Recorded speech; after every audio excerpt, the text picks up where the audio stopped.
Bengaluru incident ಈಗ B J ಪಿಯವರು ಎಲ್ಲದಲ್ಲೂ ರಾಜಕೀಯ ಮಾಡಿದ್ರೆ ನನಗೆಲ್ಲೋ ಒಂದು ಕಡೆ ನಾನು ಯಾವತ್ತೂ ಮಾತಾಡಲ್ಲ ತಮಗೆಲ್ಲ ಗೊತ್ತಿದ್ದಂಗೆ ನಾನು ಜಾತಿ ಭೇದ ಅಂತ ಯಾವ ಜಾತಿ ಅಂತ ನಾನು ಯಾವತ್ತೂ ಎಂದೂ ಮಾಡಿಲ್ಲ.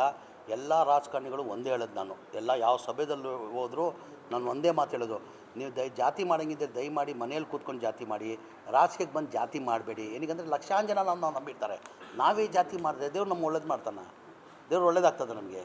ಆ ಕಾರಣಕ್ಕೆ ಯಾವ ಕಾರಣಕ್ಕೆ ರಾಜಕೀಯದಲ್ಲಿರೋರು ಜಾತಿ ಮಾಡಬೇಡಿ. ಬಿ ಜೆ ಪಿಯವ್ರಿಗೆ ಏನಾಗಿದೆ, ರಾಜಕೀಯ ಬಿಟ್ಟು ಏನಿಲ್ಲ ಅವ್ರಿಗೆ. ಈಗ ನೆನ್ನೆ ಮರ್ಡರ್ ಆಗಿರೋ ನಮಗೂ ದುಃಖ ಆಗಿದೆ. ಅದು ಆಗಬಾರ್ದಾಗಿತ್ತು. ಆ ಘಟನೆ ಯಾವ ಕಾರಣಕ್ಕೆ ಆಗಬಾರ್ದಾಗಿತ್ತು. ಯಾರು ಮಾಡಿದ್ದಾರೆ ಅವ್ರಿಗೆ ತಕ್ಕಿನ ಶಿಷ್ಯ ಅವ್ರು ಸಿಕ್ಕಲೇಬೇಕು ಅವ್ರಿಗೆ. ಈಗ ಮುಂಚೆ ಅದಕ್ಕಿಂತ ಅದು ಇದು political, is also A rowdy sheeter. ಯಾರು ಸತ್ತಿದ್ದಾರೆ ಪಾಪ ಆಗಬಾರ್ದಾಗಿತ್ತು ಆ ಘಟನೆ. ನಾನು ಅದು ಖಂಡಿಸ್ತೀನಿ. ನಾನು ಯಾರನ್ನ ಇಲ್ಲಿ ಜೀವನೇ ಅದಕ್ಕೆ ನಾನು ಖಂಡಿಸ್ತೀನಿ. ಅಂದರೆ ಅದ್ರಲ್ಲಿ ನಾವು ರಾಜಕೀಯನೂ ಮಾಡಬೇಡ್ತಾನೆ. ಅದಕ್ಕಿಂತ ಮುಂಚೆ ಒಂದು ಮರ್ಡರ್ ಆಗಿತ್ತಂತ ಏನೋ ಹೇಳ್ತವ್ರೆ.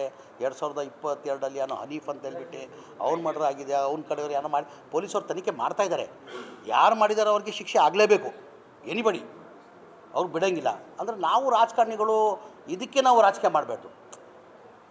ಈಗ ಸತ್ತಿರೋದು ಯಾರು? ಇದು ಒಳ್ಳೆ ರೆಕಾರ್ಡ್ ಇದೆಯಾ? ಒಂದು ಒಳ್ಳೆ ರೆಕಾರ್ಡ್ ಇದೆಯಾ? ಸಾಯಬಾರ್ದು, ಯಾರು ಇದಾಗಬಾರ್ದು. ನಾನು ಅದಕ್ಕೆ ಒಪ್ಪಲ್ಲ ನಾನು. ಹಾಗಾಗಿ ಎಲ್ಲದಲ್ಲಿ ಬಿ ಜೆ ಪಿಯವರು ರಾಜಕೀಯ ಮಾಡೋಕ್ಕೆ ಹೋದರೆ ಅದು ಎಲ್ಲೋ ಸರಿಗಿಲ್ಲ ಅಂತ ನಾನು ಭಾವಿಸ್ತೀನಿ.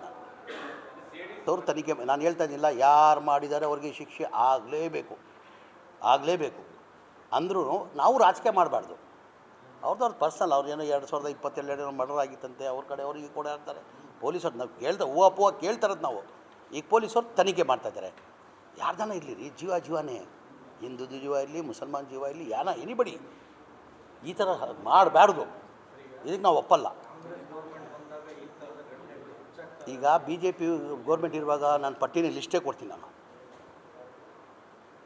ಬಿ ಜೆ ಪಿ ಸರ್ಕಾರ ಇರುವಾಗ 4 ವರ್ಷದಲ್ಲಿ ಎಲ್ಲೆಲ್ಲಿ ಯಾವ ಥರ ಎಷ್ಟು ಕೊಲೆಗಳು ಆಗಿದೆ, ಎಷ್ಟು ಮರ್ಡರ್ಗಳು ಆಗಿದೆ, ಆ ಪಟ್ಟಿನೇ ಕೊಡ್ತೀನಿ. ಉದ್ದ ಪಟ್ಟಿ ಇದೆ, ಅದು ಉದ್ದ ಪಟ್ಟಿ ಇದೆ.